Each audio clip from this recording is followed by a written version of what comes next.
Кейін кезде денсаулығым болмай жүр кәдімгідей ше бар ғой. Мына екі жақ миым қысады, қатты қысады кәдімгі. Мына жақ бір жақ танауым істемейді. Мына тамақ жеймін ғой, сол кезде нарам, өнешім құрғақ болады ғой кәдімгідей. Жүрегім қатты соғып, екі почкам түйіліп, давлением 540 қой. Не істесем болады, жігіттер? Сен жер қарай берсей.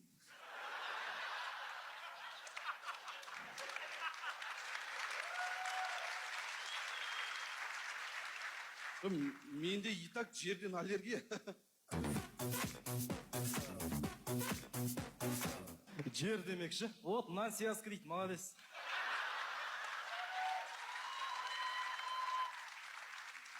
Үйреніп келе жатсың. Қызбен кездестім ғой. Ничего, нормально, үйреніп келесің, жақсы.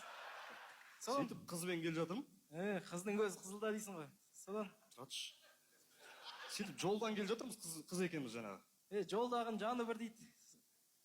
Содан. Жолға жеткен кезде КамАЗ бен машина банк соғылады ғой. Оқыс аяқ асты дейді ғой жаңағы. Содан не болды ары қарай? Адам аман екен. Ішіндегі аман ба? Аман. 40 жыл қырған болса да ажал келген өледі дейді ғой. Сосын Ана адамды Меркурийға Бэтмен ұшырып алып кеткен ғой. Сатурнмен ұшып бара жатқан кезде галактикада лазермен атысқан.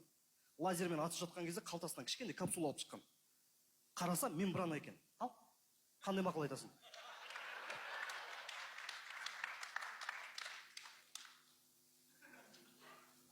Меркурий дедің бе жаңа? Сол Меркурийда бір қамыс өспей ме екен? Өседі екен. Қоянды қамыс өлтіреді ғой.